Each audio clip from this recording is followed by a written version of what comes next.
Guys, episode 544. If you're listening to this in real time, you're either listening on the way to the firearm deer woods here in Illinois.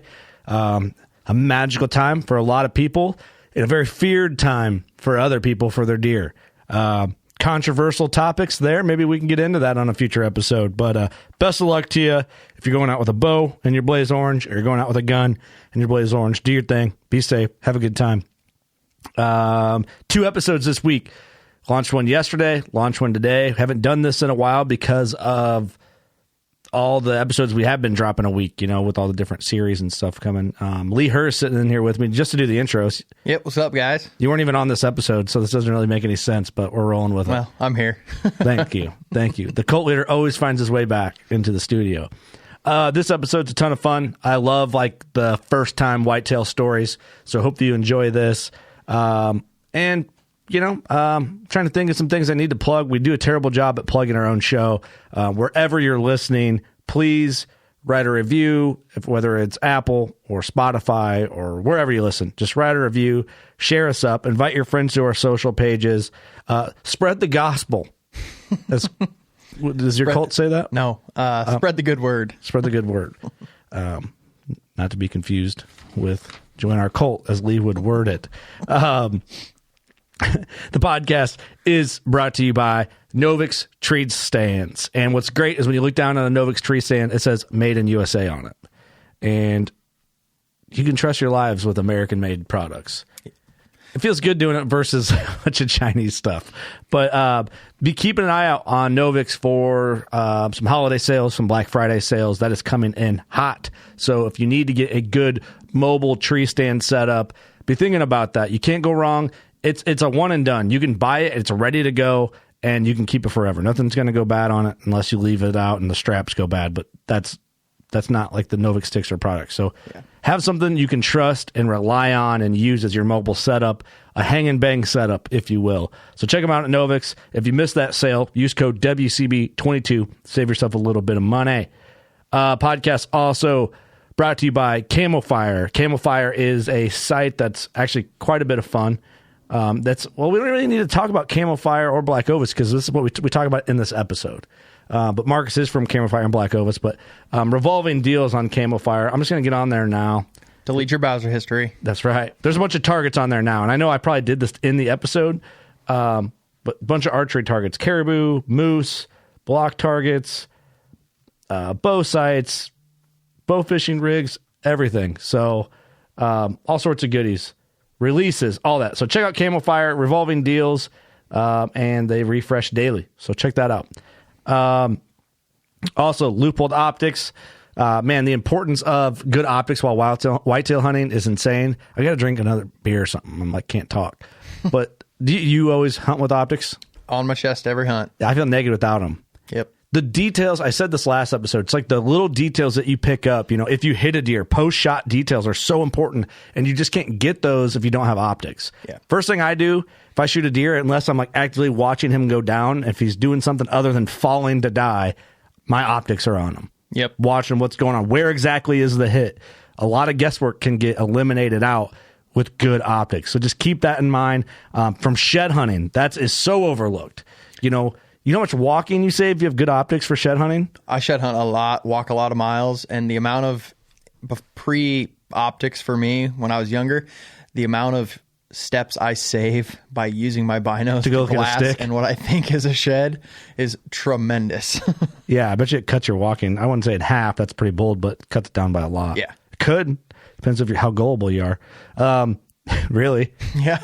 It's tough. You see a corn stalk bent the wrong way, you're like, that's a G2. Ice covered sticks, all that stuff, man. That's right. And Old Barn Taxidermy, a lot of deer are going to die in the next 2 weeks. And maybe you kill a deer in the last week or two and you don't know where you're going to take it for your taxidermist. Go to a good quality, professional, trustworthy taxidermy shop and a meat processor. They're clean. It's the best customer service experience you will have at a taxidermy shop anywhere. I can say that with confidence. They are the best in the motherfucking business. And I think that should be their slogan. If not, I just made it for them. Old Barn Taxidermy, best in the motherfucking business. I see so many people that shoot giants and they take them to like $300, $400 taxidermist, and I'm Ken's just like, hole in the wall taxidermy garage. You're never going to shoot a deer like that again, guys. It was $125 and I got it back in 4 days, Lee. Good taxidermists have a wait. There's a reason they're packed. That's true. Wait a year. It'll be done. It'll be done. Ask for your skull plate. Enjoy the rack, and when they need it, they'll call you. Old Barn's a shit. Check them out. Tell them we sent you. And if you go and you're like, I'm a working class bow hunter listener, I heard you're the best in the motherfucking business. They're like, cool. Well, now that you're getting your deer mounted, we're going to enter you in a drawing to win a mount next year. That's pretty cool. You win twice, brother. Yep. So if you're a big butt killer, you feeling confident, take it to Old Barn. I heard you're the best in the motherfucking business. Working class bow hunter said that. Here's my buck. Enter me in the drawing, please, bitch. I'd like to be in that. Don't say that. You're feeling spicy today, Kurt. I got to get ready. We have an episode coming up after this. Yeah, it's going to be a good one. About me. It's going to be a good one. And the podcast is brought to you by Scent Crusher. Scent Crusher, shit, we don't even need to really talk about it that much anymore. We always have. I think they're the leader in ozone. There's still the debate online about ozone, if it works or not. I think it's without question it works. I think it's how you apply it to your hunt. Yep. You know, I do it. It keeps me from washing my clothes all the time. That's a big benefit of it. And it keeps Casey's pizza stank out of my truck after I just gobble down a bunch of greasy slices of pizza. I use I don't know what it's called. The one that you plug into your truck. Yeah. I use it every time before I go hunt. I like it, man. It just gives you that boost of confidence. Devin was in here, and we have a closet here in the studio, and he just had a regular a jacket that he didn't hunt with. Well, I mean, he probably does hunt with it. Devin hunts in the weirdest shit, but it was just like a black Leupold puffy. And there was his wife had like body spray that got on it. Yeah. And you could smell it. I'm like, all right, let's try this. So I threw it in the closet and I just ran a cycle. And I forgot about it. You know, we just threw it in there and then left. And he actually commented on it, how it smells normal now. Yeah. So or just doesn't smell, I guess. I just got back from a pheasant hunt in the lodge we were staying, and they had the room cleans at their place. Really? I thought that was pretty cool. Yeah. Yeah, we have that in the studio. It's kind of a must-have when somebody goes in there and takes a dump. Just you clean the room out. Doug. It's normally Doug. And Huntworth gear. Huntworth, the Heat Boost is the jam. I've been rocking Heat Boost. This is what I do. My Heat Boost pants. There's a zipper pocket on the side of the pants. I throw my release in there to and from the stand just in case. And then you don't have to dig through your pack once you get in the stand to get your release out. So I call it my release pocket. It's a big deal for me. And it's zippered. It's a big deal for me because it can't fall out, whether like a button pocket or something like that. So think about that. But the Heat Boost is the jam. Well, I know Doug, he was a couple of those all-day sits. He was rocking the Heat Boost, and I was talking to him, and he said, the only thing that's getting cold is my feet. Yeah. I was like, it was and that's a him 30 problem. degrees, and that was an all-day long sit. And yeah, the fit is good, too. It fits good. You feel good when you wear it, which you want. It's not that important, but you want that when you spend money on your gear. The Heat Boost vest is the jam. I never was a vest guy. I had a Huntworth vest last year and stuff, but this new Heat Boost vest this year is the shit. The Saskatoon Heat Boost vest. Heavyweight, windproof, soft shell. That's my jam. It looks good. And what I did, honestly, I wore my hoodie, my Huntworth hoodie. I need to get the official name on that hoodie because I'm so bad at just being like, oh yeah, I love that hoodie. What is it called? Let me look. The hoodie with the face mask. Yeah. All the Huntworth stuff is spicy. Doug, Eric, where you guys at with that chip bet, guys? Ooh, calling them out. I can't wait to talk about that. Come on, boys. Where are we at here? Oh, yeah. It's just the Shelton midweight hoodie. That's what I wear. I wear that, and I wear the vest over. I wore that for a long time until it got like too chilly for my arms. Then I just wore everything else that I needed from Heat Boost. It's good shit. So anyway, use code WCB15 to save yourself some coin. I'm not seeing any Black Friday sales active yet as of now, on time of this recording. But if you want to get it before, code WCB15. And let's get into the episode. I think we're good. Lee, thanks for helping me with these intros. You want to help me with the mid rolls too? Might as well. I'm here. Cool. All right. Hope you enjoy this, guys. Thank you.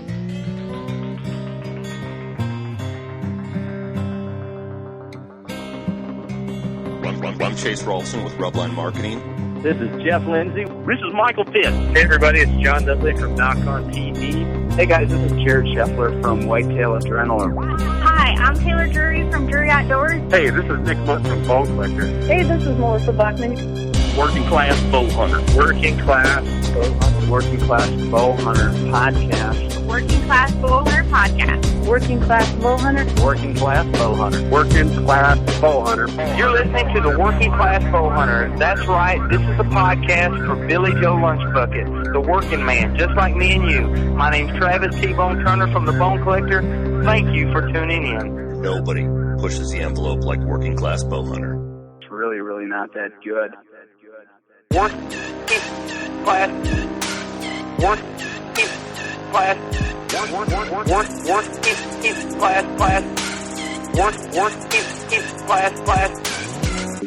Welcome to the podcast. We appreciate you clicking on our faces or on Marcus's face on this cover art. Depends on what app you're using. Probably Marcus's. Great looking dude, isn't he?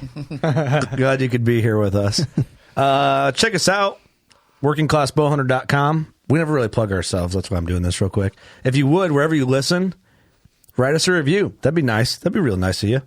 I still need to feed my kids, so if you could just keep us relevant, that would be also greatly appreciated. Doug's got to feed his dog. Yeah.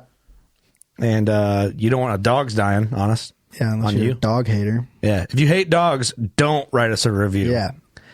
If you don't mind, dogs. Yeah. Support us, support puppies. And sweet little puppies. We're going to start this podcast right off with a veteran shout-out. What you got, Doug?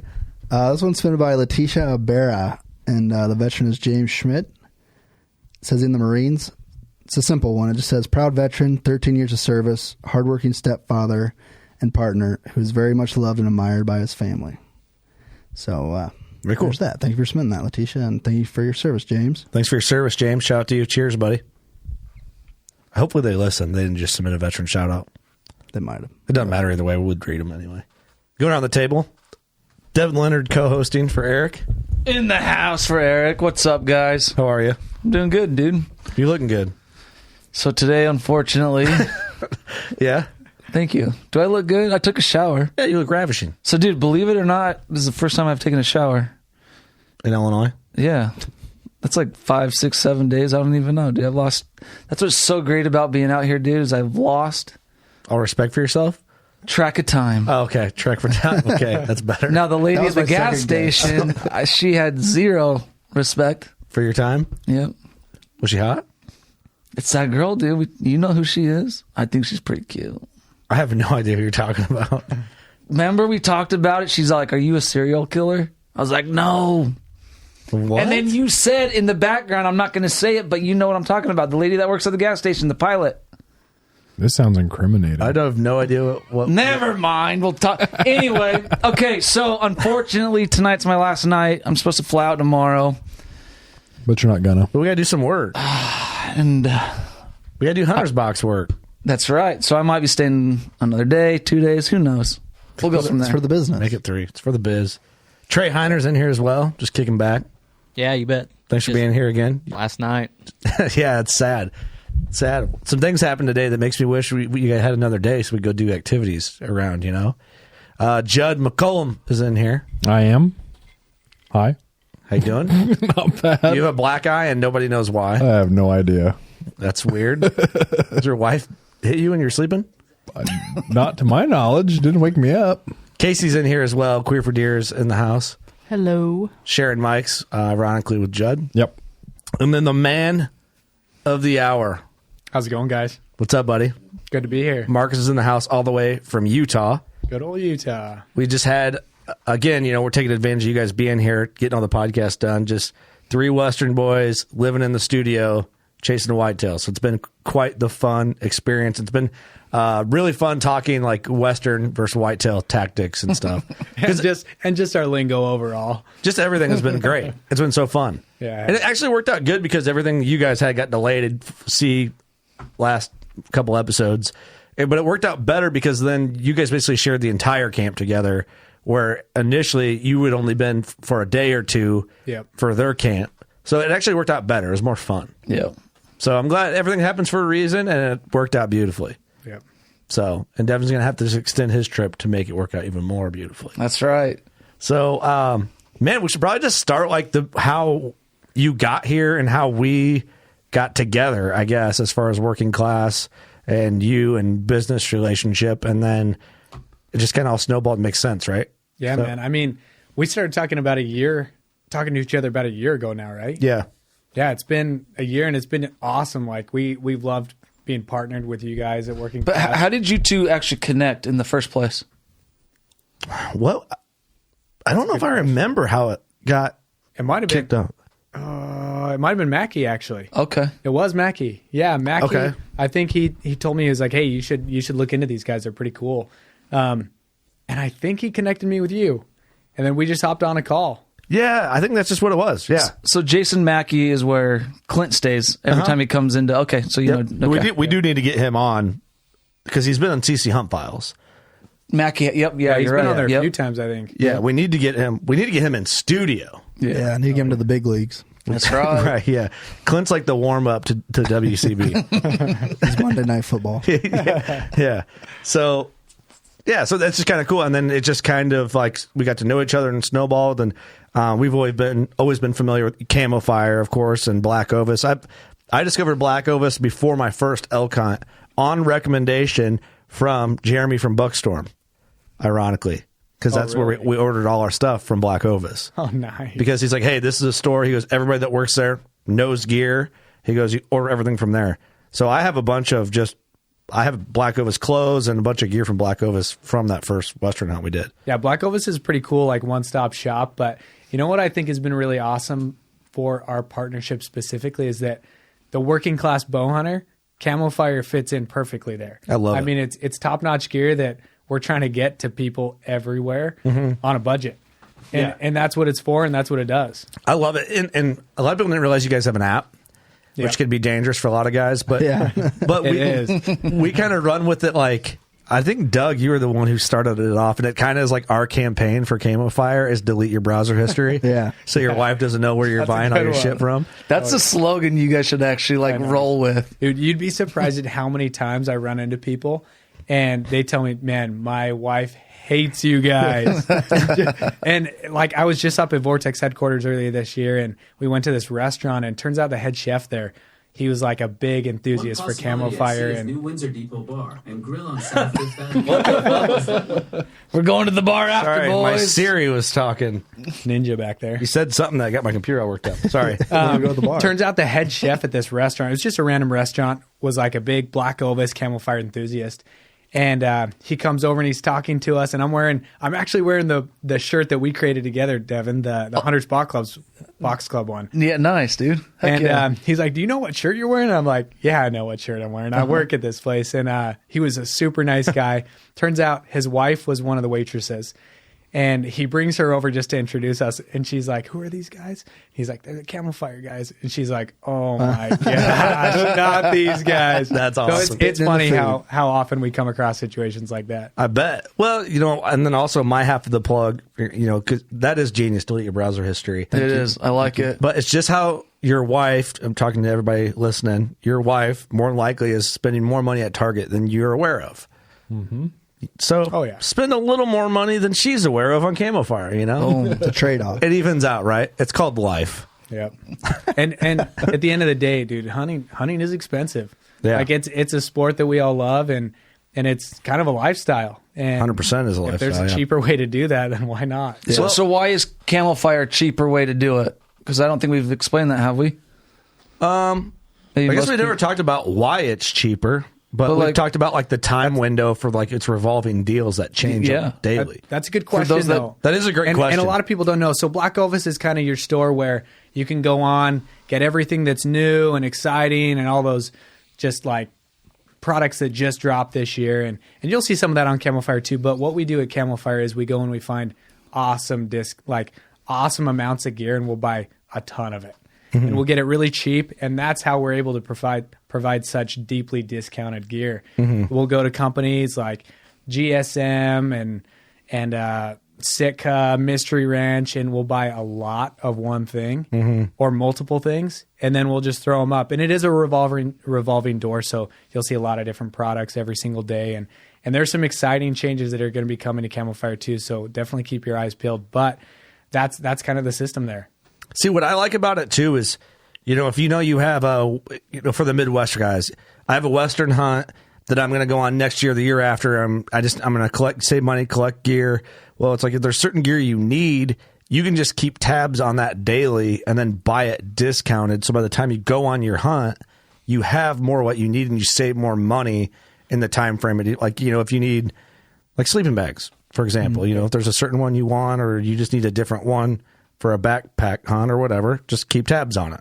Yeah, totally. I remember even before I worked at Camo Fire, I was on the app all the time. Mm-hmm. And I would be up hunting and I'd try and get reception on Saturdays for Sitka Saturday. And then when I actually started working at Camo Fire, I realized how Black Ovis and Camo Fire were connected. Mm-hmm. And it was like, oh man, that makes sense now. But it's just a cool system. Like you don't see that company structure anywhere else. Yeah. And that's what makes Camo Fire so sweet, that you can get the best of the best gear just a lot cheaper. Yeah. You just got to keep your eyes peeled. And it's more than a discount code. It's usually like 30 to 50 to 60 to 70. 70% off. It gets crazy. Yeah. Especially now, Black Friday, if you guys are listening, do not lose track of what's going on because it's about to get wild. See, that's awesome. No. See, what I like, I always go through the things I go through most probably in a whitetail season. Gear hooks, bow hooks, tree stand, like tethers, safety straps, Pole ropes, lineman's ropes or lifelines, whatever you call them. Everyone's kind of got a different name for it. That stuff I just burn through. Somehow you just lose them. But I don't know where I'm kind of weird. I'm not hunting a lot of public, for the record, for anyone who tries to crucify me. But if I do like a hanging hunt, a hang and bang, and I really like the tree, I leave my bow hook and my gear hook in. It's probably a good strategy. Because then I know to come back to it, and I mark the tree on DeerCast, and I'll put it's set up, and I'll put in the notes on the pen, bow hanger and backpack hook in the tree, and I just know I need to just climb to that spot, because then I'm not looking for gear, and then I know maybe one day I might have to make a move on that again. Yeah, maybe that's wasteful. It's not a bad idea. No. But I do it. I don't know. Guys like me that saw trees every now and then don't appreciate it much, but yes, Ting. just a bunch of hooks. Yeah, it can't hurt the tree, a little thing like that. No, tree's fine. Not great on saw blades. Yeah, but hopefully none of my trees are getting cut down and I have some problems. Yeah, Jed, what are you doing over there? But that's a good Camo Fire is great to look for stuff like that. If you're constantly burning through something or you need something, just do it and then just don't tell your wife. Yeah, honestly, there's just a lot of everything on Camo Fire. Mm-hmm. Some of it you're not going to need, but a lot of it you're going to be like, oh man, I could actually use that. And some of it you're trying to build your Sitka system. You're trying to build like just your tree stand setups. I mean, a lot of it is going to come really in handy. Do you guys have discreet packaging?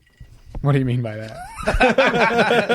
It doesn't say Camo Fire on the boxes. Oh, yeah, we should probably do that. We're actually looking at getting like branded tape right now, but maybe we should switch it to like Amazon. Hey, just Amazon, there you go. Target. Yeah, Target. there you go. Just put a check box. I would prefer discreet packaging so guys can hide it from their wives. Not a bad idea. It's an upsell, dude. It's like $1 option for discreet. Like There incognito you mode. go. You need to have tape that says "Congrats on being a winner" or winning the sweepstakes or something like that, or have an insert in every box to keep you out of trouble. Like, hey, no, honey, I won. I promise. Not a bad idea for the homies.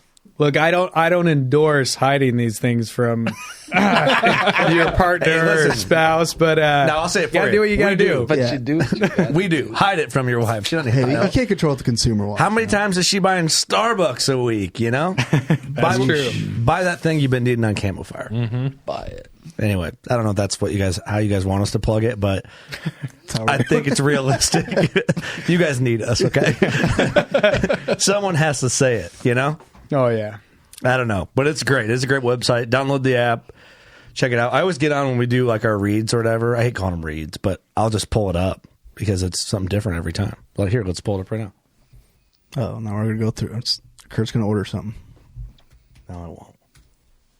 What's today, Saturday? Probably got sick up there, man. Oh, it's a Black Ovis Day, actually, because we've started our Black Friday deals early. Oh, here. Ooh. Yeah. So they're going right now. As people are listening, this will be up. So this will be up in a week. Yeah, pretty awesome. Ooh, I like those pants.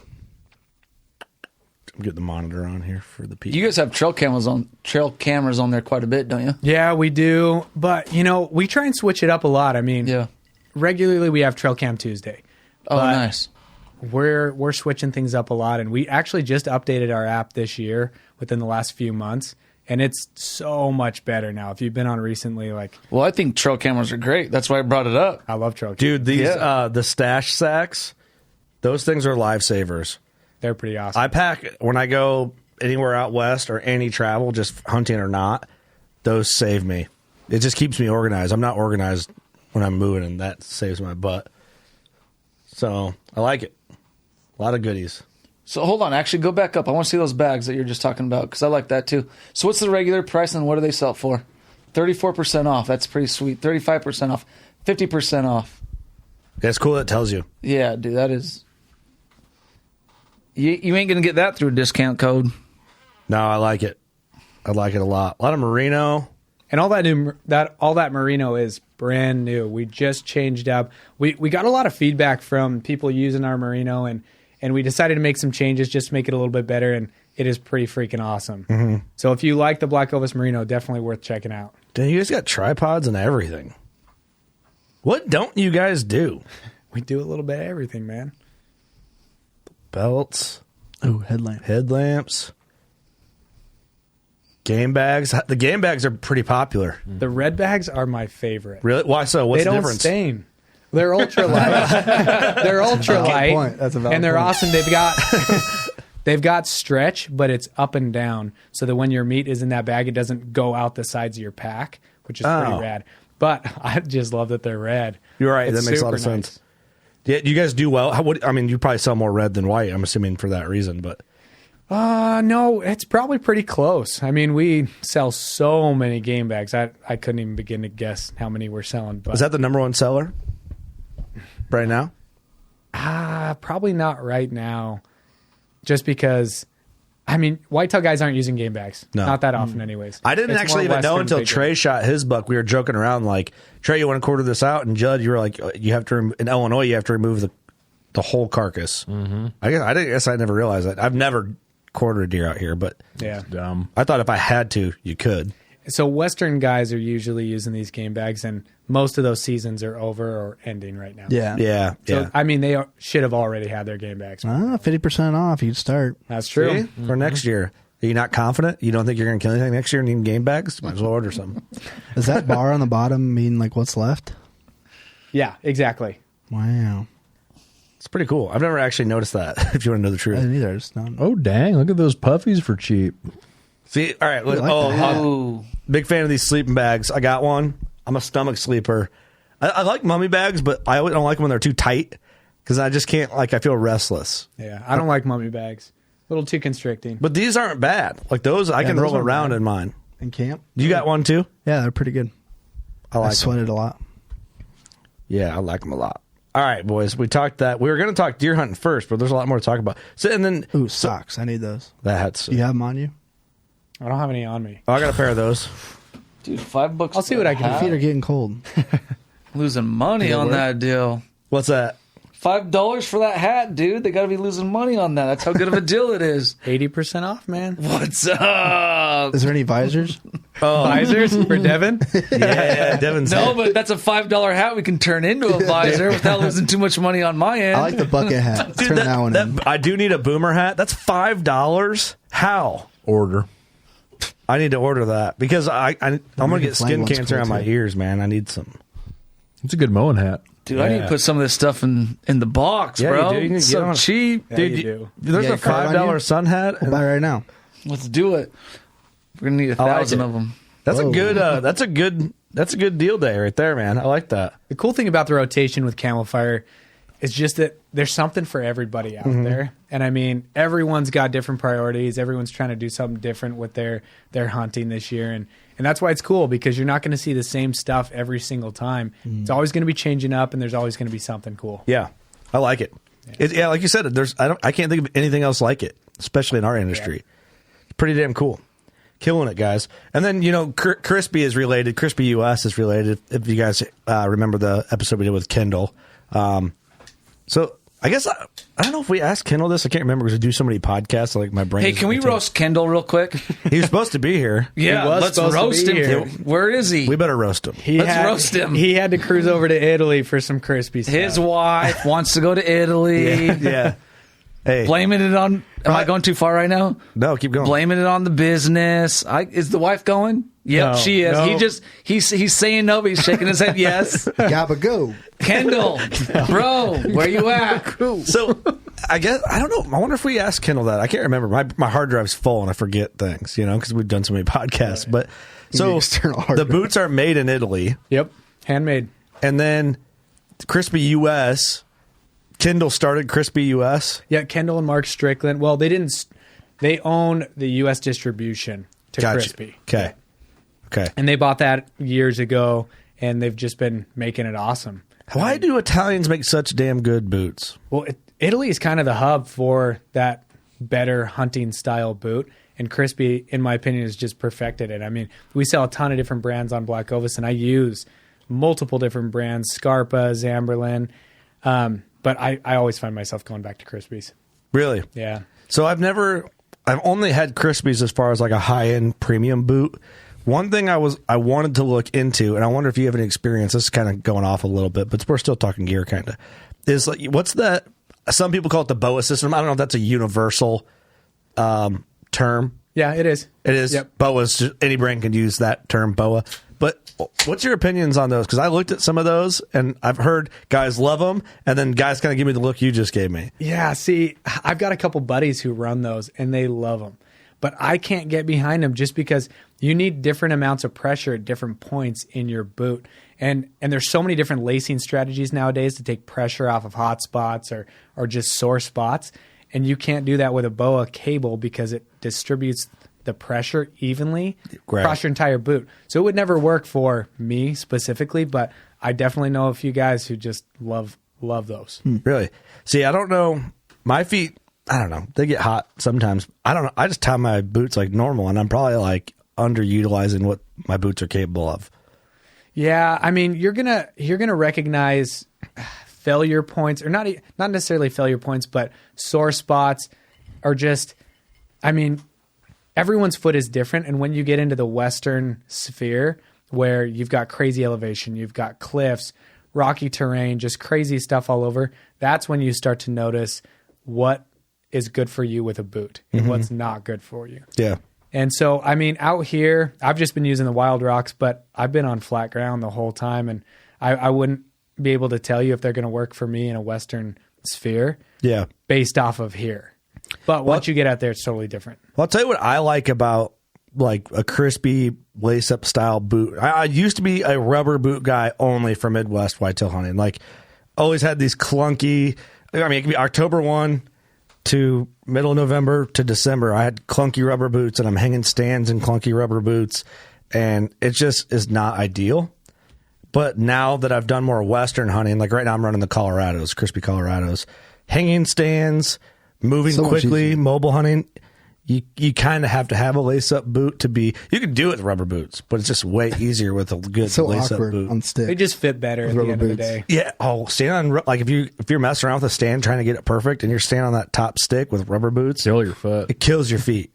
And I rip up rubber boots fast just from rubbing up on like the tread on the sticks and all that and tree bark. But so pro tip, if anybody gets frustrated with like a rubber boot, maybe look into like a premium lace-up boot.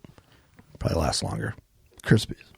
So like Crispies. What's a good strategy for breaking in a boot? Like if you're on flat, soft ground like we are, to get ready to go out west. Oh, to go out west. That's a good question. And you know, with Crispy specifically, a lot of people say there's zero break-in time.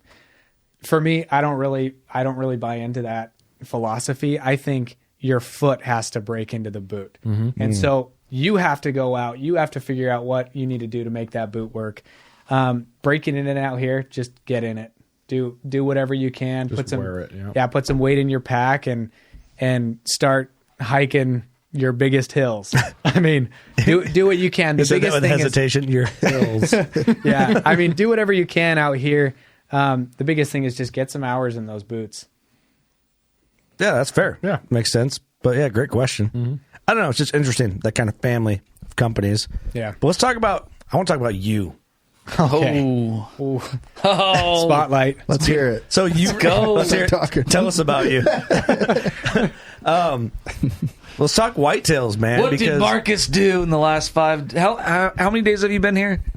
Oh, that's a good question. It's all blended together. When did I get here? It's been so much fun. Dude, it has been See, we don't even know I don't know how long I've been here. I can't even remember the day I flew in. I know. Because I just forgot about everything, dude. And it's been so much fun. Yeah. Whitetail brain. It has been so fun. Is that a thing? It is. That's what I got going on right now. It's been, dude, this is like the first hunting camp we've had at the studio. And I just want it to be a tradition now. Well, Wait, the first? Well, this isn't the first. Well, you were in last year, but like it was camp. But this is like camp because there's a bunch of people in here. You know, I think the first camp was definitely last year, bro. Well, if there's whitetail camp for like a Westie, yeah. Apparently, last year didn't. Listen, mean much. I want to be. Well, You're the OG. You're looking into it too far. Okay, you were done in like 2 hours, This bro. is second whitetail camp. Second whitetail camp, but this was like community camp. Devin, does that feel better? I don't know. I thought it was pretty fun. It takes more than one Westie to make a whitetail I feel camp. like you might be neglecting last year's camp. Well, it was so fast, but yeah, I'm not. He's got whitetail brain. Okay, I'm not whitetail brain. Maybe, but I guess what I'm getting at is like it was. I don't know. It was cool last year. You killed your buck so fast and awesome and great, but this is like there's more than this is. It's like a community. The next step up. We stepped up our game. We elevated it. Okay. You know what I mean? Because it would still be fun if it was just you, but how much better was it? But we had a bunch of people here last year. Yeah, but I feel like you guys are all staying here at the same time. It just feels like more cool. camp official. I was sleeping by myself, huh? Well, yeah, we all come here. I had no like sleepover buddies, dude. Now we're all having a sleepover. Well, and I was worried about like, the camps overlapping, like you being in here at the same time. And honestly, it's been rad. We're talking so good. Yeah, I've been grateful that we did overlap because it's been so fun to go out with each one of you. It's been the best, dude. I've loved having you guys here. But let's talk about it because you reached out like, hey, man, let's talk about doing maybe a hunt. Ended up kind of being like, we didn't know if we were going to be able to find properties for all you guys. And it's just kind of, it's hard in the Midwest. It is. It's a little more difficult. It's a little more political. But anyway, we went back and forth for a long time and loose plans. And then it was finally like, yeah, we got it figured out. Okay, I'm booking my flight. Yep. Well, I've been wanting to come out here and spend time with you guys for a while just because I've really appreciated our partnership. It's been super rad. And yeah, it's been great. Your crew is awesome. Like all the guys in it and everybody that comes over every single night, like you guys have got a sweet setup and it's just a bunch of good people. And I've loved that about you. So I've been really grateful to come out, spend some time with you. And it just worked out. And we got to hunt a few days and shoot some bucks. It's been so rad. So much fun. Well, we got to do some cool shit in a short amount of time. But have you whitetail hunted much before you came out to Illinois? My experience has been basically nothing. Like the week before I went to Kentucky with my boss Kendall, and I was filming his whitetail hunt, and it was a blast. It gave me a little bit of exposure. But when you're not the one hunting, I was also filming, and that was my main focus and kind of where my energy was going, just focusing on filming the hunt. But when you're hunting for the first time whitetails, dude, it's a rush. Yeah. It is a rush. Like what I noticed in Kentucky is that whitetails are cagey as heck. Mm-hmm. Like they're just a different animal. Yeah. And every shot that Kendall was taking, those things were ducking like a foot to a foot and a half. It was blowing my mind. Mm-hmm. And they were like within 30 yards, 20 yards every single time. So when I came out here, I was like, all right, got to plan on the hard shot. And I did, and I shot my buck at 12 yards. That thing ducked. I couldn't believe it. I'm shooting like 300 feet per second out of my bow, and that thing ducked in 12 yards. Yeah. And I still made a really great shot on it. I was grateful for that and recovered him, and really grateful for the whole experience. But it's different, and it's a rush, and it's crazy how fast things light up. Yeah, like 0 to 100. Yeah. You mean like from seeing nothing, all of a sudden you got deer on top of you? Is that what you mean? Well, no, actually, I guess that's exactly what I mean. Just you're in the tree stand, which was foreign to me as well. And you're just kind of chilling. You're just waiting for something to happen. And I was reaching into my pack for my water bottle and some snacks, which I know you're against. And all of a sudden I hear this grunting and I'm like, whoa, what is that? And I look up, and there's this buck just cruising. Grunts again. I grab my bow, and nothing's better than hearing a grunt in the woods because you're sitting there and you're like, oh. Like you pause for 1 second to listen again to make sure. Yeah, you're like, oh, what was that? Did I hear that? It's because you want to see something so bad. You just hope you don't sit all day and not see anything. Yeah. And then when you hear the grunt, you just know there's a buck. And they don't grunt loud. No. Sometimes your stomach gurgles just right, and you're like, was that a grunt? Yeah. Yeah, sometimes you fart, you're like, huh? It's a smelly grunt. But that's cool. You did get to hear him grunt. Yeah, it was cool. He just started grunting, and he was cruising, and I tried to get my best look at what he was. I mean, I was going for the most mature deer possible, but I loved your attitude, though, coming in for your first whitetail hunt, because we asked you, like, what are your goals on this? And I just loved your answer was just super realistic. And I love that. I have to be excited by it. That's my one requirement. I have to be excited by the animal, and that's when I'm all in. I mean, at the end of the day, score doesn't matter. I mean, you obviously want to go for the most mature animal possible, of course. But at the end of the day, if you're not getting excited, what's the point? Yeah. Mm-hmm. Well, that's such an honest answer, because it's like, man, you think you have an idea of like what you want to shoot or what you'd like to shoot, but if your knees get knocking, it's your body telling you you're excited about it. You know? If your knees are knocking, start rocking. I'm trying to like come up with some. Well, I was gonna say if your knees are knocking, start knocking your arrow. Knocking your arrow. But okay, I like. Oh, there we go. That might work. But it's knocking back to back. It needs work. It's too much. Yeah. So that's the saying of the beds are rocking, don't come a knocking. If the deer are walking, Daddy's coming knocking. I said daddy and made it weird. He paused on the coming too. All right, listen, we're not doing it too hot on this. Okay, we'll come back to that, Marcus. We'll figure it out. Anyway, you got excited is what we're getting at. Oh yeah. Sorry, we brought the house down. I like it. Those ideas just need a little bit of workshop. Yeah, we'll come back to that. Yeah. Some research team. There's a hunter's box shirt in there somewhere. So you saw your buck and got excited.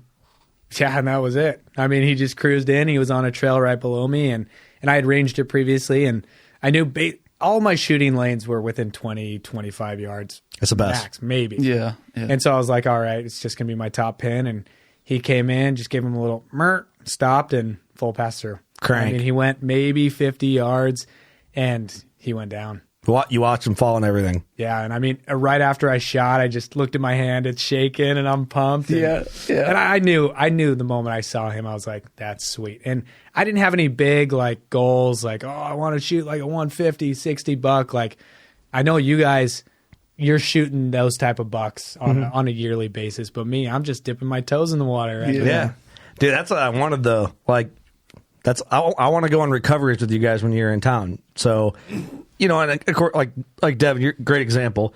125-ish is what the buck you shot last year. Yep. Did we ever measure him? Not here. I just did it when I got home. What was he? 125? 125. Yeah, I figured he could be bigger. He's a good looking buck. Yeah. But you wanted to shoot bigger. You've been here before, and that's like just all I hoped is you guys shoot deer you'd be happy with, and then we'll work on the ladder for whitetails as the years go on. Oh yeah. And dude, the buck you shot is awesome. Yeah, dude, I'm stoked. He's got with that him. wide frame. Mm-hmm. Yeah, dude, beautiful buck. He's cool. You actually sat there the day before. Yeah, you watched the day before. Yep, and I seen him cross the high hill because your tree stand's kind of like at the bottom of that hill. He crossed at the top, chasing a doe. And dude, what I was thinking about as you were telling the story is I'm like, I don't know, dude. It's kind of thick in there. There's some shooting lanes. There's not a lot. And Kurt just kept saying, no, dude, this is where you need to go. I'm like, Kurt knows better than I do. So, dude, you go sit there and you kill, dude. So that was cool, dude. Yeah, I'm glad you cranked that one. What was going through your head when you watched him fall? Like, in your head, first day in Illinois? I couldn't believe how fast it happened. Yeah. Like, even though I've been here for like a week and I've been out a few times now, actually I've been out like 2 days actually in the stand. Just because I killed day one, I was like, holy smokes. How did this just happen? It never happens like this. Yeah, never. It never does. But I mean, I don't regret it at all. I don't shoot. No, I don't regret shooting that buck because he's so rad. And the only thing I regret is I wish I could have kept hunting a little bit longer. Yeah, and just see these bucks in the rut. Yeah. See them chasing does and. Well, that's some rut experience, though. Grunting, coming in, cruising. It is. That's Midwest whitetail hunting right there. That's what we dream about. Oh yeah. I'm so glad, man. You called me. What was I doing? I was down, I think. I don't remember what the hell I was doing. I wasn't hunting. Or was I hunting? I don't know. Anyway, you called me, and I'm like, hey, man, what's up? And it was kind of like a weird time. I'm like, and I can just hear you breathing. But hi, there's like, hey, what are you doing? But it was like you had bad signal in that. Yeah, I had to walk in. up the hill, and I had like 1 bar. But I can hear you breathing like kind of heavy, and I'm like, hello, and I can just you're still just breathing, and you never said nothing. I'm like, hey, man, and then nothing. I'm like, oh, in my head, I'm like, he fell dead at the bottom of the stairs. I'm like, oh shit. He just called me with this last slow, heavy breathing, and I'm like, oh God, I really did for a split second. I'm like, dude, are you okay? And then I didn't even know if you heard me say that. I didn't hear any of that. Because then it like, hey man, I shot one. And I'm like, what? No way. You're alive. That was crazy. He's alive. I thought you, to me in my head, it sounded like you could have fallen or something. I don't know why. Do a lot of people fall out here? More than they should. Yeah. I can kind of see that because today I was looking at where the gut pile was because I've got a doe tag left. And I was like, man, if a coyote comes in there, I'm going to maybe have to wrap my leg around this tree and lean over. Yeah. And I was like, oh, I could see how someone could fall off trying to pull off something like that. Well, most people fall hanging the stands or getting in and out. Mm-hmm. Or like they fall asleep or something like that. Doug's fell. Mm-hmm. How did that go? Pretty bad. You're in one piece right now? Yeah. How long ago was that? New Year's Eve 2014. How high were you? 25 feet. No shit. Mm-hmm. So what happened? I was hanging a stand and then it came off. The top strap broke. And flew me out. Oh. Yeah. And then when you hit the dirt, what happened? Like, how'd you feel? Like, you break anything? Your toes, your ankle? Yeah, I fractured 2 vertebrae and broke my pelvis. Oh. No shit. I was 3 months in a wheelchair. Dude, that's why Kurt's always like, wear your harness. I'm pretty strict with it. Yeah, I used to not and wear even one. like when we were It's like, my fault.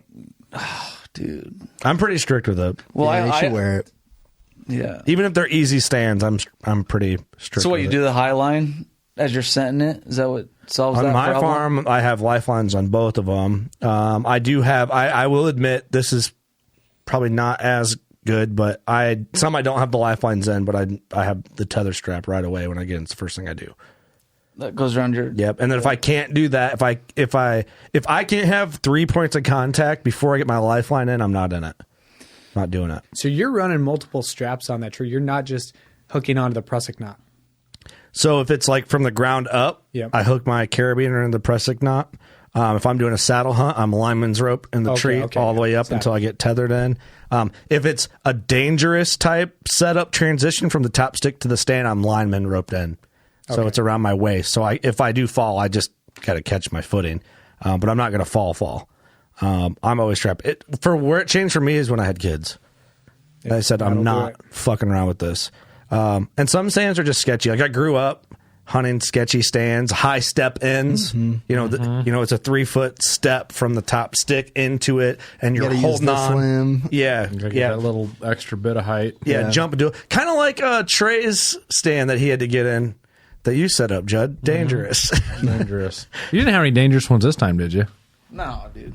Yeah, perfect. I actually went in last year and put you that little helper deal up because it wasn't there. You gotta have everything you can. Yeah. To just make it safe. Wait, what are you talking about? The helper thing? So it's like the little 3-step like River's Edge deal that. Oh, this year you did. No, last year I did. Or you wouldn't have gotten into that stand. Yeah, dude, it's hard enough. I don't think I'm the best at climbing either, so I'm not putting that on you by all means. I definitely put one in the stand Trey killed out of. Hey, you know what? That was a nice stand, dude. Nice stand and a nice tree stand, dude. That seat is. I almost felt like I was in a lazy boy on that one, dude. Are you talking about the ladder one? I'm talking about where he killed. Where he killed? You went up that? Where he killed? Yeah. I sat in that stand, yeah. When did you sit in that? I don't know. Maybe like 2 days after he killed. Oh, okay. Oh, yeah, you did. I lose track. What's up, guys? Hope you're enjoying the episode. I'm interrupting again. Damn it. Don't you hate that? Don't you hate that, Lee? Yeah. Got to make the podcast go round, though. Lee's been sitting listening to this podcast, and he said, I'll stick around for the mid-rolls as well, so we're interrupting. Like we would do this in real time. Yeah. Just pretend we do. It's more fun that way for yeah, the we listener. do. Yep. The podcast is brought to you by Dialed Archery, dialedarchery.com. A lot of people are like, Dialed, that's new. It is new. It's new to us, too. It's new to the working class bow hunter family, and we are enjoying the shit out of them. You can customize your colors, your dial colors. You can choose your sight tape inside or outside. I did inside this time. Wasn't sure how I was going to like it, and I really like it. Practicing in the range, at home on the range, or not shooting target, just sight in. I'm like, man, I don't know how much I like this on the inside, but in a hunting situation, you're rarely looking at the outside of your bow. Yeah. You know what I mean? Yeah, you don't have to like tip your bow so you can see your sight. Way more convenient. I did a black body or frame color, and then I did of course, lime green dial color. Sight them in is easy. I just did the walk back style, 20, 30, 40, 50, 60, as far back as I wanted to shoot. Lined it up with the sight tapes I already have printed and threw it on. It's great. And it's been forming amazing. It has survived through my archery elk hunt on the side of a horse. I've killed some critters with it, killed 2 bucks and a doe with it this fall, and it's performed great. Love them. We do have a code if you want to get into one for free shipping. And they are sexy. They are a very attractive site. Very clean. Dialed Archery, the code is working class, all caps, just working class. So that's for free shipping. If you get into a dialed site, just get on there, dialedarchery.com. Check them out. A lot of customizable options for your rig. And I think you'll enjoy them, man. They're a slick looking site. Best looking site on the market. In my opinion, they're bulletproof. So check them out. I think you will enjoy them. Podcast also brought to you by Victory Archery. And man, on a podcast coming up, my arrows have just been performing so good. I cranked the last deer I shot, and it hit them hard. And I thought for sure the arrow was going to be snapped where I hit, and it was not. It's intact. Which ones are you shooting? The Rib TKOs. I have VAP SSs this year. I went Victory for the first time, and I unfortunately have not run an arrow through anything yet. But that's a Lee problem. Yeah, that's a me problem. That is a me problem. But Karen, just the general wear and tear from even target shooting. I mean, they're holding up really well. I've shot Rip TKOs. Ross Bigger actually turned me on to them years before we were even partnered. I've been shooting them since I think 2017. I've shot them every year. And I need to calculate how many animals I've shot with Victory arrows since then, but it's been a mess. A lot. A lot. It's been a mess. But check them out, Victory Archery. We really like them. Great people over there, too. Have a lot of fun. ThermaSeat. ThermaSeat's a Americana hunting OG company, in my opinion. We do have a code, WCTS. You get in there. Hunting replacement seats, mechanics mats, pet beds, de-wedge seats. They have it all, really. If you're tree stand hunting, you're coyote hunting, you're turkey hunting, you're going fishing, you're going camping, they have you covered. ThermaSeat.com.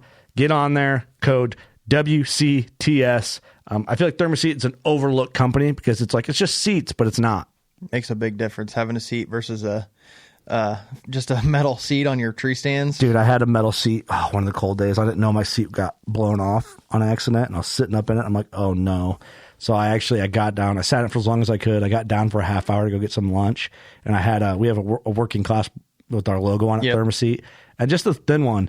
And I came back and I just put it on, and it's like a game changer. Oh, it makes a heck of a difference. It's a game changer. So if I went from sitting uncomfortably to just like a 3/4 inch pad, letting me sit way more comfortably. And they really do work. They do keep your butt warm. And it keeps your ass warm. Well, there you go. See, I'm a professional. I cut you off there. Cut you off. So check them out. ThermaSeat. Tell them we sent you. Good people over there. And something new. We're also partnered with Trophyline. Trophyline is coming out with like every product they can. It's insane. And I think just launched, I don't even know when. Like I can't even keep up with the company that we work with. The ES Thigh Rig is out. Go to trophyline.com. It's a pack that attaches to your waist around your leg, or your thigh, I guess. Get on there. You'll see what I'm saying. The ability to. There's Sean talking about it in the background. But what I like about a setup like this is for hanging hunting, you can have everything with your leg up is right there in your pack. So that's pretty awesome. It's out of the way until you need it. Yeah, 10 total pockets. It's $59.99, the ES Thigh Rig. You can use code WCB and make that thigh rig a little cheaper. So check that out. Get on there, Trophyline, support them. And Spy Point trail cameras. The Flex is out. The The Link Micros are out. My Link Micros are bulletproof. I've had nothing but amazing luck with them things. My Flexes are all running good. Definitely the image quality is better on the Flex. I'm going to get into this story, but tons of Flex pictures of my buck I shot. And Lee, you helped me set some of that up with your Colt scrapes that you do and stuff. So it's great having good quality pictures.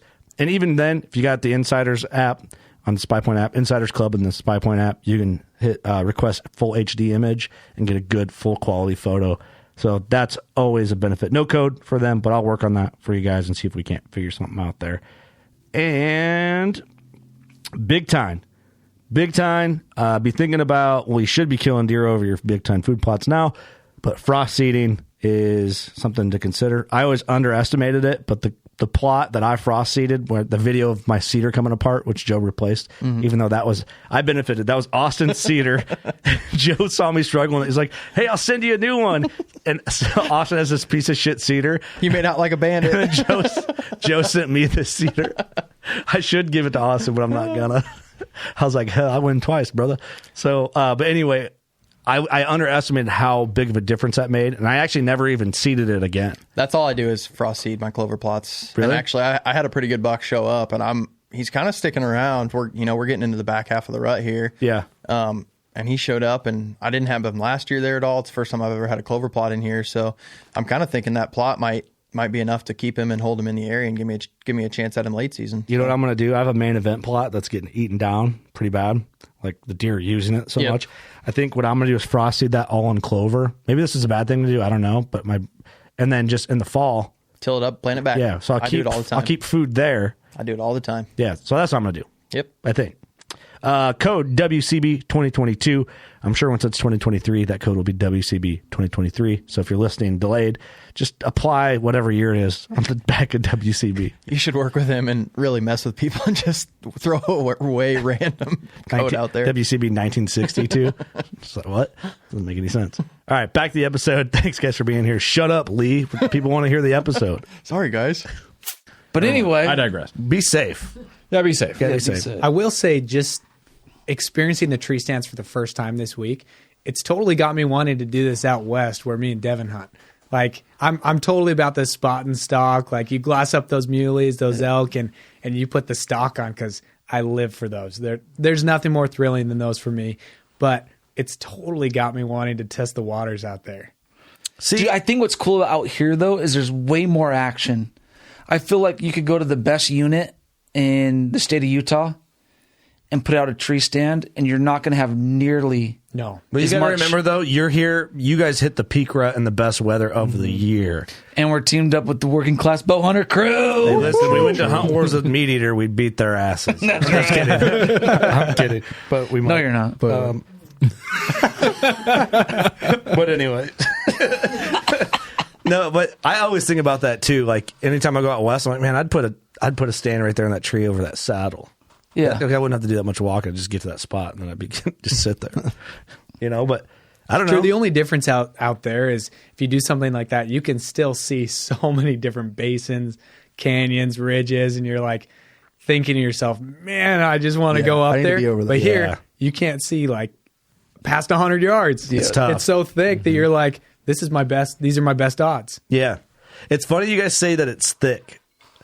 You don't think of it that way. Oh, it is. It is. I see why you say that, but I never really thought like thick to us is like CRP grass, hedge bottoms, that's impossible to get through.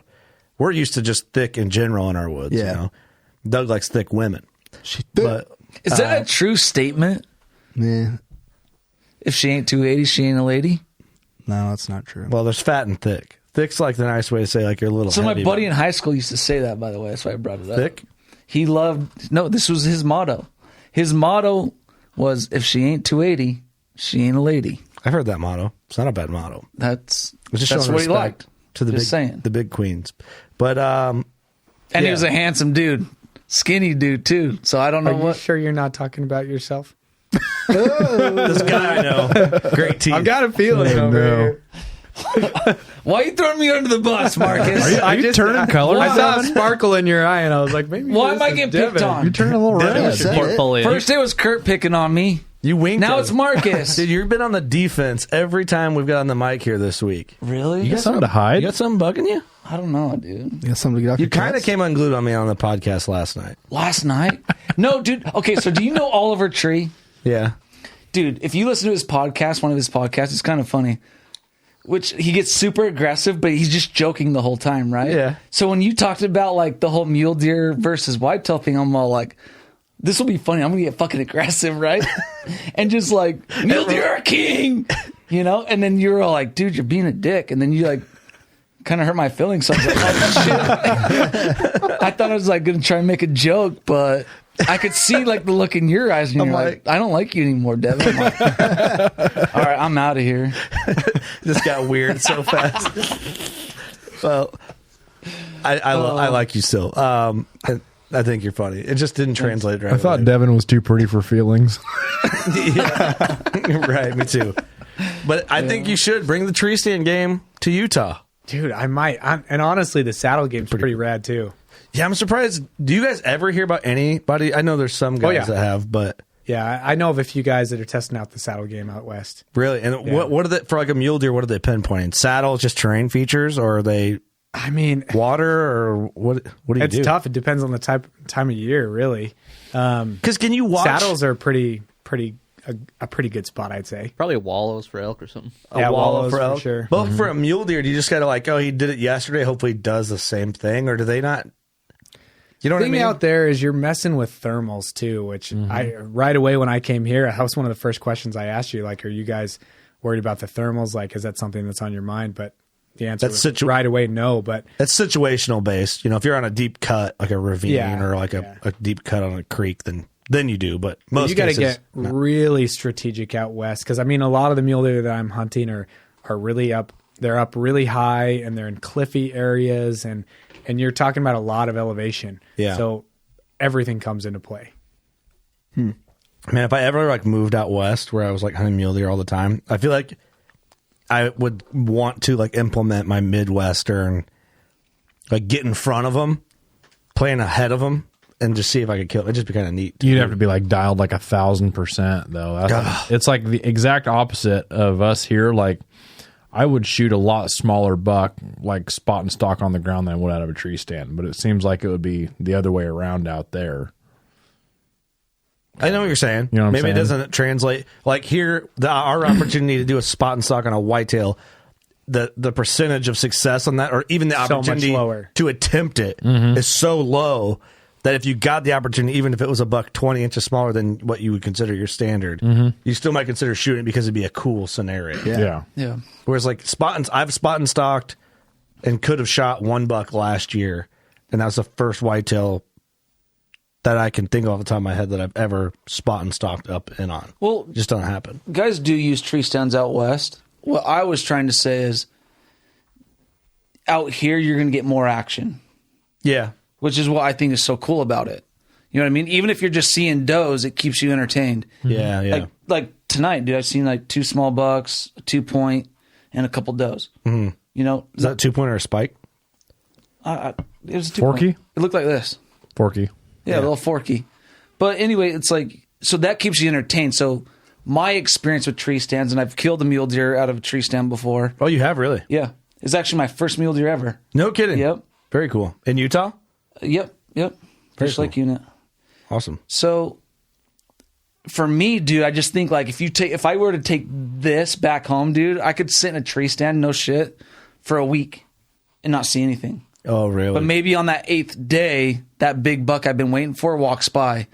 But it's harder to be entertained. Well, for me at least, right? Yeah. And dude, I'm not kidding you, dude. I love the bear hunt because it's up close and personal. It's over a bait in a tree stand. Yeah. You're talking about Trey's bear hunt in Wyoming. Yes. And now that I've done this, dude, and watched those whitetail come in consistently, dude, the whitetail hunt out of a tree stand might end up being my favorite versus the bear hunt. Oh, I got you. Yeah, I can see that. It does. I mean, if you're seeing deer, you can keep sitting, but as soon as you quit seeing deer, you start feeling that wind. And what do you think about the weather out here? It's not bad. I mean, it's definitely not as dry as the western states, but I mean, it's perfect. I mean, this is what you'd expect for this time of year, and it gets the bucks moving. Is the terrain what you thought it would be?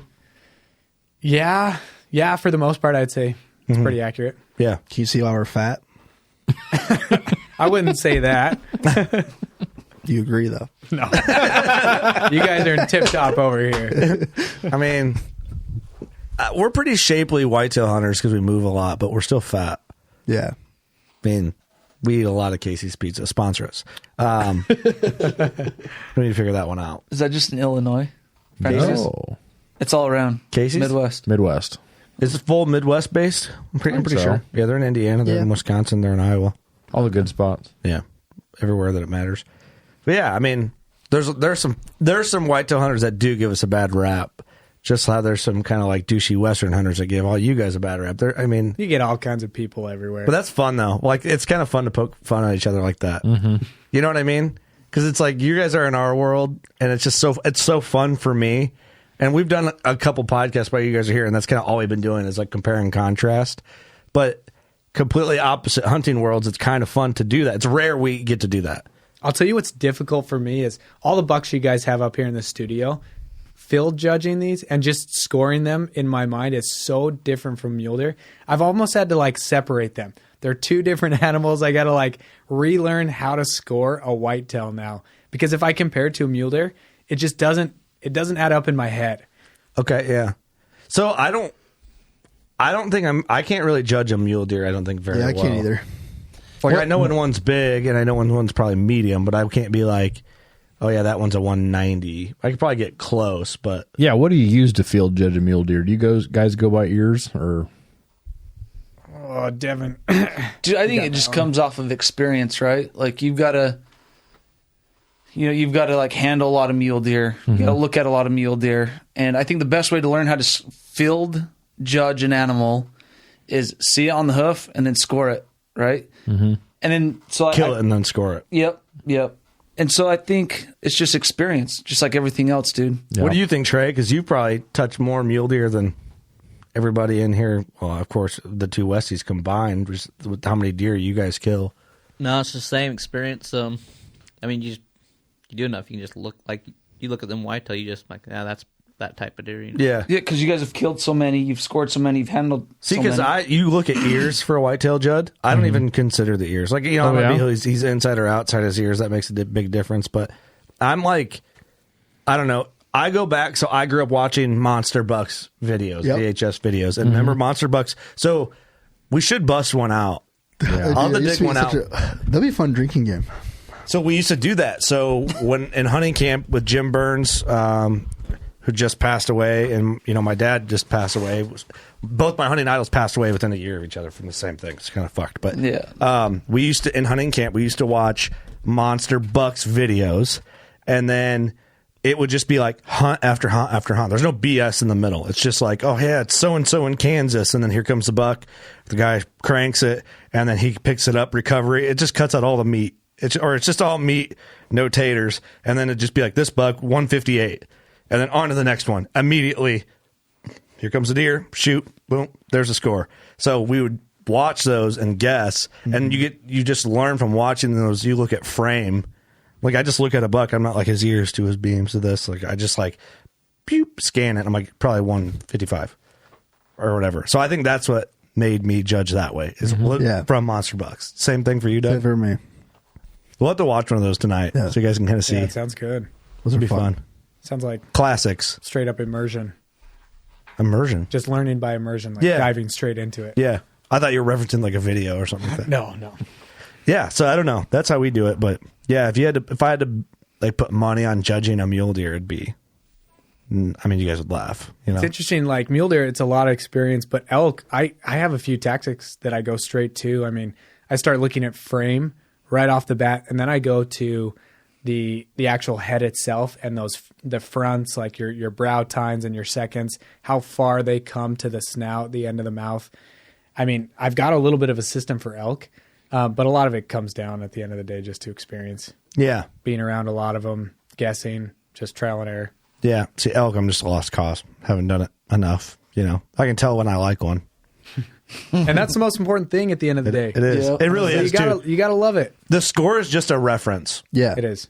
other than that, it does not really matter. Like, I've measured a lot of whitetails for guys. I'm a measurer, and I've had guys come in ecstatic about their deer and just freaking out, happy, overjoyful. And then as soon as I put that number on them, defeated. And they leave. And it's kind of a bummer. Yeah. It's not kind of a bummer. It's a bummer. That's one thing the score should never do. Take the fun and love of what we do out of it. Yeah. Well, that's why, like, my elk, dude, I'm so ecstatic. Someone's like, what did he score? I'm like, not even going to measure him. I do not care. He's a 5-point, and I like him. 400. And that's like, this hasn't came out yet because we haven't talked about it. Like, but tonight I shot a buck. I tagged out tonight. Then everyone's like, what's he go? Hold on, what? I'm tagged out, man. Kurt's tagged out. My marriage is saved.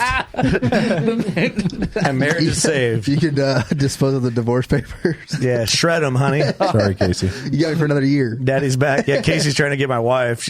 Casey's hoping I wouldn't tag She's out. making Play-Doh snakes. Damn it. Kurt shot a buck. So I don't even really want to measure him, but I'm gonna. But that's not what it's about. Can I measure him? Mule deer guy measuring my whitetail. You either come out really big. Those are fighting words right there. It's all the same. Yeah, but the starting point to the end point. I guess a whitetail is easier. So your buck would be like measuring a 3-point mule deer. That's true, but isn't I've only measured like a handful of mule deer, and it's been a while because the 2 is the 2. Yeah. The G3 is the split. The G3 is the front fork, right? The front fork off the 2. Yep. I think not a lot of people know that. So you got the G1, the eye guard, brow tine. Okay. And then you've got the G2, the G3, and then the main beam. Okay. And then a 4 if he's... Yep. That'd be his other fork. Yep. Yeah. And then, but isn't one of the circumference measurements up the 2? Yep. See, that is weird to me. Well, so the mule deer gets it because it splits on his... Typically, the mule deer would split on the G2. Mm-hmm. On a whitetail, typically they don't split on their G2. Yeah, it's uncommon, yeah. So, but when you do see one, do you guys think that's cool? Because to me, I think that's really cool. When a whitetail has a split? Yep. Yeah, for sure. On the G2. For sure. I think it's cool. Yeah. All right, I won't measure it, but that'll be cool. It's interesting. Yeah, we're not gonna measure them tonight. It's too late. Yeah, and it's cold outside. We went out there to look at them. I'm like, all right, I'm done. Bring him in the studio. I ruined myself yesterday, man. Table. See, you killed your buck in very fair weather. I did. It was warm. Yeah, it was pretty damn warm. We had to get him taken care of. Like, we got your buck out of there, and you guys went to work, just basically starting the process. It's been chilly these last couple days, though. Very cold. It's been real cold. Real cold. Do you wish you could have got a full sit in the cold? I mean, you sat this afternoon for a doe in the cold, but... Yeah, and it was fun. Was it colder than you thought? Today wasn't as bad. It wasn't as windy. See, that's where probably my lack of experience shined the greatest, just because I had no idea, like, how do you layer? How do you know what's going to keep you warm enough when you're just sitting? Like, I had no idea. So, dude, and I have to relearn that every year. Mm-hmm. That's smart. Did you get hot or cold?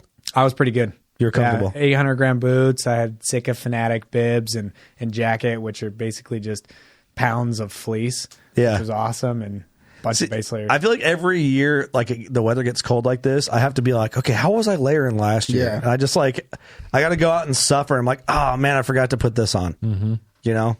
Like this morning, real quick. I wore all my heat boost, the heaviest Huntworth bit, everything I had. I was like a marshmallow out there. I was too. And I was pretty comfortable.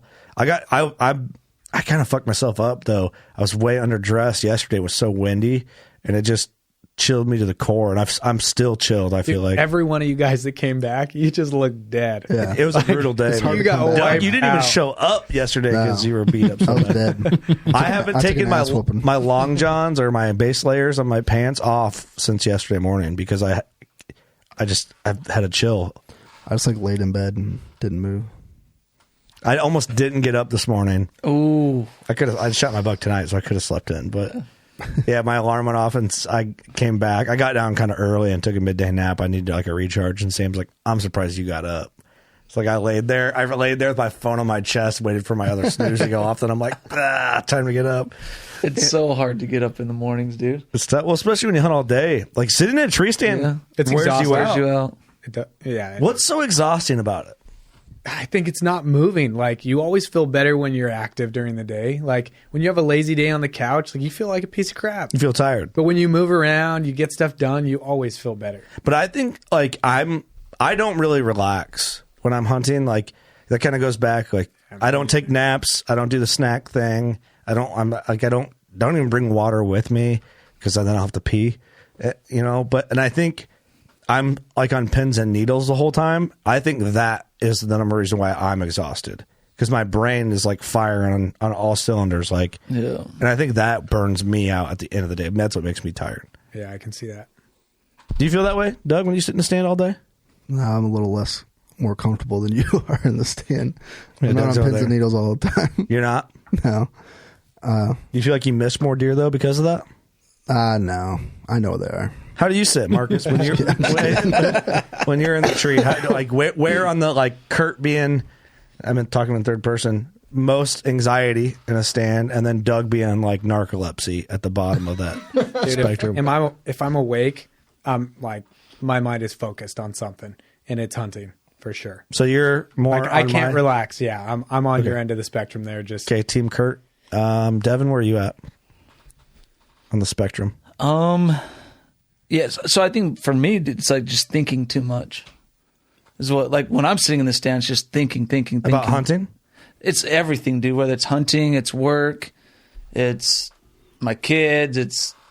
See, I play out Kurt scenarios. yelled at me on the podcast. You know what I mean? Still thinking about it. Still playing that over. Dude, so for me, like, before we even started, I was thinking, like, dude, my brain just works harder or works more. It like thinks too much. Yeah, I get that. So you're more on my end of the spectrum. Yeah. Trey, where are you at? I'm curious because you seem calm, cool, and collective.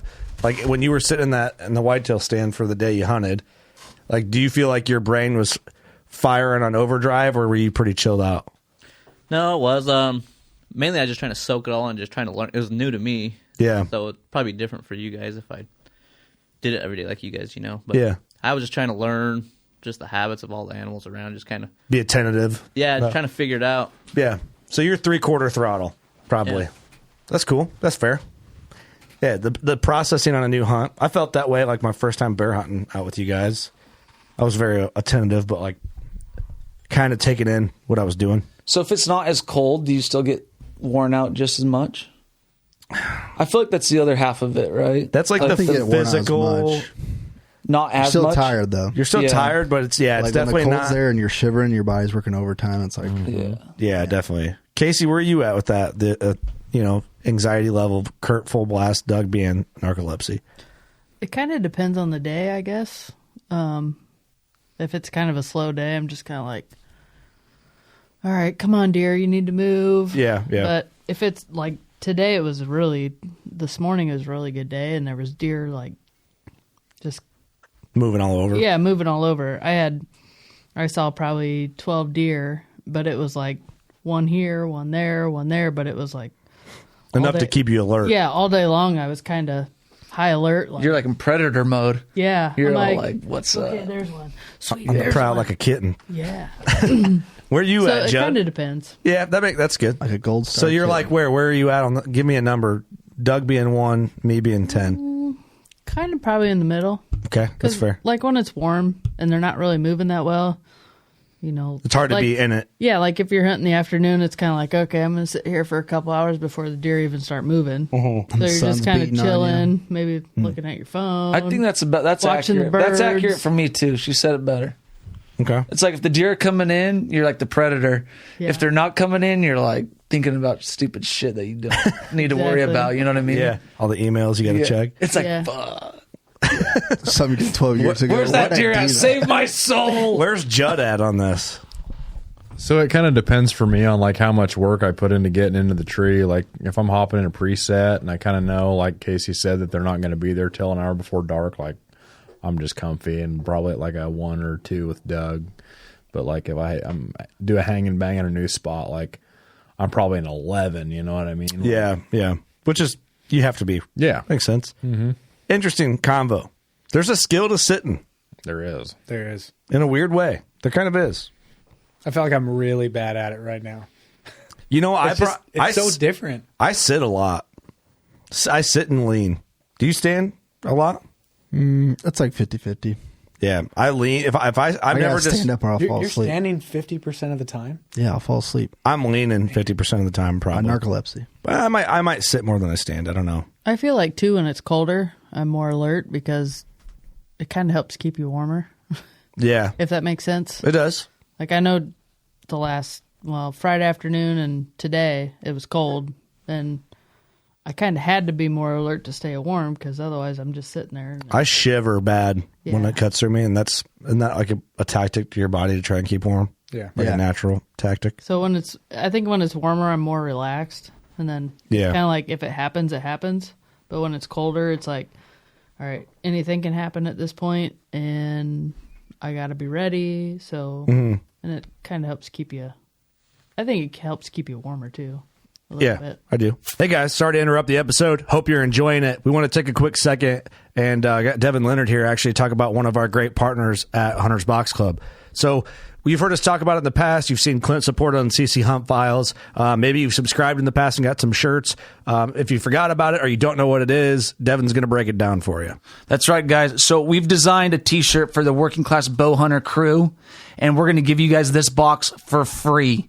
All we ask is that you guys cover shipping. Now, the episode before, we said that we were going to limit it to 100.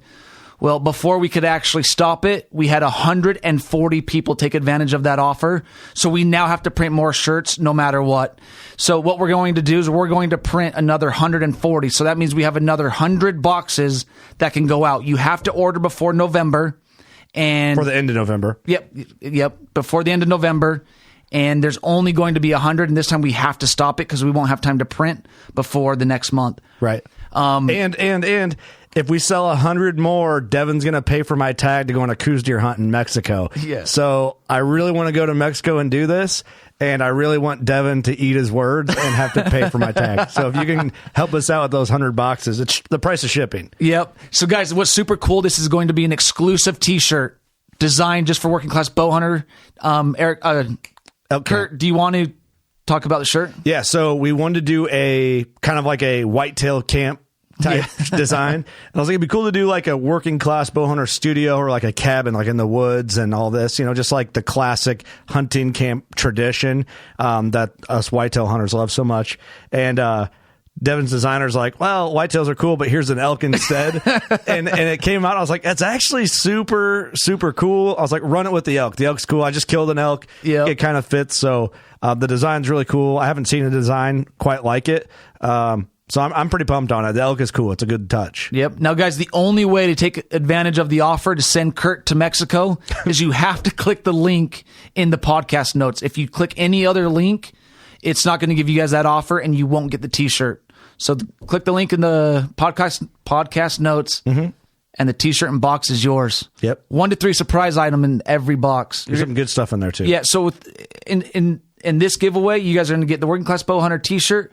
You're going to get a Working Class Bow Hunter and CC Hunt Files koozie. And then you're also going to get the measuring tape. The measuring tape's sweet. From the Working Class Bow Hunter to tape out your next big whitey. That's right. That's right. Well, thanks, buddy. I'm excited. Okay. Help me go to Mexico. I feel like I'm trying to win a sweepstakes. I just want you to lose this bet. Well, dude, if we buy 100 more. Dude, I'm going to lose no matter. Well, yeah. So I'm going to lose because Mexico is not cheap. Unless people just don't want me to go and they're just like, no. 100 boxes, you get to go to Mexico, dude. That's a good deal for you, bro. Well, I appreciate it. And not only that, dude, I want you to experience Mexico because you're going to have fun.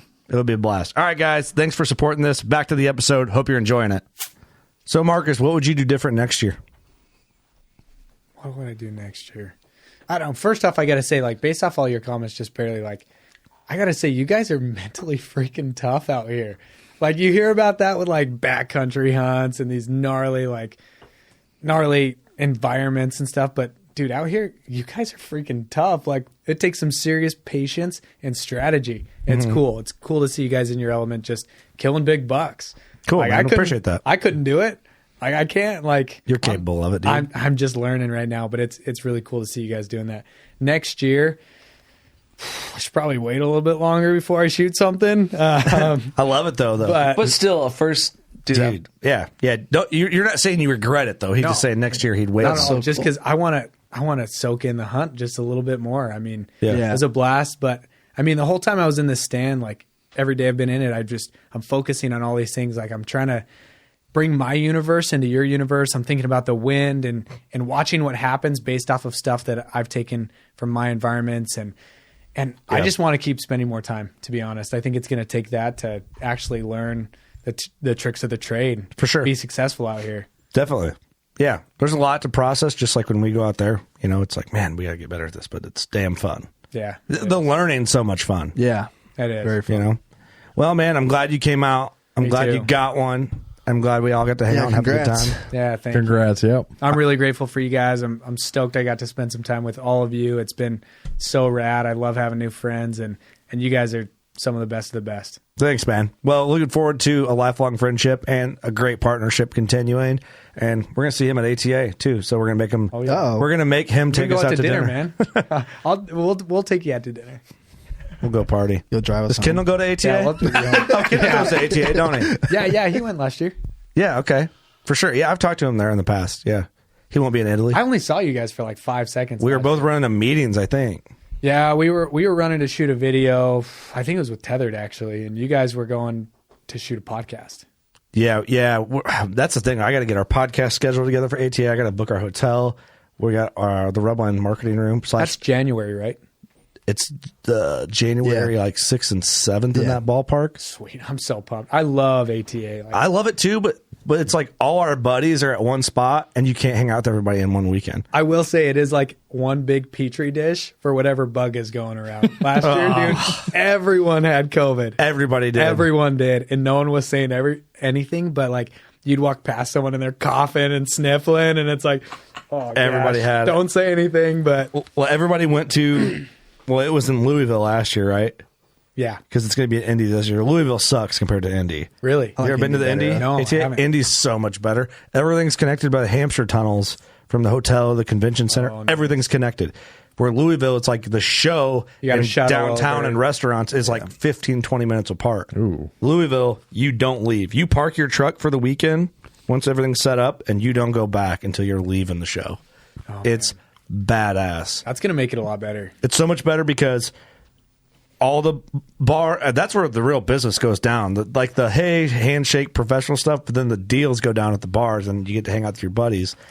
It's awesome. So Dude, fun. I think what I love most is just all the new gear, dude. I geek out. I am a gear nut. Like, man, it's just so fun seeing all the new stuff that everyone's coming out with, all the new bows, the sights, the stabilizers, tree stands, blinds. I mean, there's just so much cool stuff. And if the hunting industry is one thing, I think it's just innovative. They're always trying to get better at stuff, and I think it's super rad.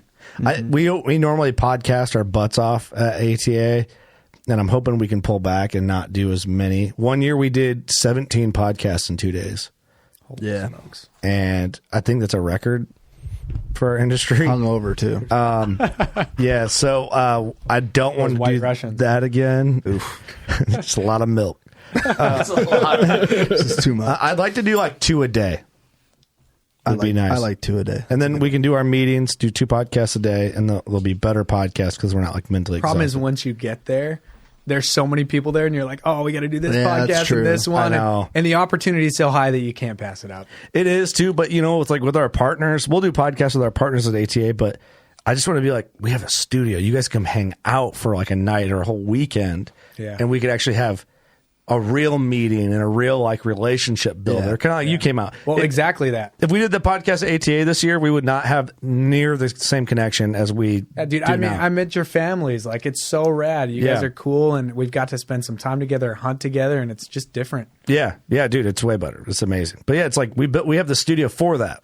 We'll podcast with randos at ATA and some of the shows. The studio's for family. Awesome, man. Where can people find you guys? Oh, we're all over. Check us out on YouTube for blackovis.com, our social, Instagram, Facebook. We're kind of just all over the place. But definitely check us out. We do rad giveaways every single month. This month, we're giving away 2 e-bikes from Baku. Pretty rad. Last month, we gave away a bear hunt in British Columbia. That's pretty sweet. And did I win? If I'm going to have to look over that again. I don't think so, though. If you are signing up just a heads up. There's so many scammers out there. Just be careful. Don't give anyone your credit card info. Like, we're not asking for that. We're going to email the winners, but just use a little bit of common sense. I get messages for our partners doing giveaways daily. You ever notice on Instagram, like when a company's doing a giveaway, how many fake accounts of that company start? No idea. It's a nightmare. How do they know? Dude, and I'll get like hundreds of messages from people that are like, hey, I got this message. Did I win? I gave them my credit card info. And I'm like, why would you do that? Like, you just won something. You don't need to give them your credit card info. And we talk about it in every message that we give out. We're like, beware of scammers. Yeah. Be careful. But, dude, I It's mean, like, how'd you fall for that? Their name was Black Otter, not Black Ovis. Seriously. For real. Different animals. Yeah, that's true, man. It's crazy. We had at Iowa Classic, of all places, when we're the busiest, we had an Indonesian chapter of Working Class Bowhunter get fired up on the Facebook that we were in the middle of doing a giveaway. I can't remember with who, but yeah. HHA. It was an HHA deal at the time? Tetra, yeah. Oh, you're right. And it was like, they knew their stuff too. They did. Posted all our podcasts on the page to make it seem legit. Yeah, like that's what they do. They'll take our Instagram and they'll copy every single photo so it looks like us. Yeah. But then the name has like 6 S's or an underscore here. Yeah. Ours was Working Class Bowhunter, but podcast had 2 D's in it. Oh yeah. That's their jam. And it's so annoying. And mostly, damn Indonesians. Mostly, I feel bad for all the people getting scammed. Yeah, like, it's bullshit. Sucks. It sucks big time. But you just got to look for that. Yeah, you do. And next time we do a giveaway through Working Class Bowhunter, Doug will call you personally, and you'll know it's him. You'll hear his mustache bristling on the phone. It's softer than you think. Yeah. Yeah. Nice. John. We had this conversation before the podcast the other night. We're like, hey, just rub that thing on the microphone, and he did it. There was no sound. I was disappointed. Oh. It's like velvet. Yeah, I thought it'd be more bristly. Give us a Is bristle. that because you put a bunch of like mustache oil in it or what? We're getting to that. He takes care of it. Uh-oh. Go ahead. Hold on. Give us a bristle. Nope. Move on. Uh-oh. There will be no announcements. Can't even hear it. It is soft. Okay. Very, very sneaky. We're going to have to crank the decibels on that one. Yeah, I'll have to really just enhance that audio. Enhance. All right. I was going to do roundtable, but I think we're all kind of in the same spot. We've roundtabled a lot at the end of this. Thanks, Marcus. Yeah, thank you guys for having me. Thank you. Pumped you got your first whitetail. Yeah. Congrats, me too. buddy. Awesome. Thank you. Awesome buck. You guys are the best. Shout out to Todd, by the way. Yes, dude. Todd's the man. I was hoping he's going to make it tonight, but he's at a Carrie Underwood concert. You guys went above it. What? I would have gone. Todd, where you at, bro? Me too. You know, he told me last night, he's like, dude, I'm going to hit you up. We're going to talk more. Dude, we can talk, but Carrie Underwood, where you at, bro? Take me. He probably took his wife. I understand, dude. Don't worry about it. That'd be a good time to get a hold of that. Carrie Underwood. Okay. Took his daughter. That's rad. Good Got to dad. get a hold of that Good notebook dad. of his. You guys went above and beyond, you and Todd, to help me get into a spot. And I know Kendall really wanted to come out too. He was bummed he couldn't make it, but thank you. You guys are seriously awesome. Yeah, I'm glad it worked out, man. You're welcome. It's been fun. All right, everybody. Anything else to add before we get out? You know what to do. Go shoot your bow. We love you. Later.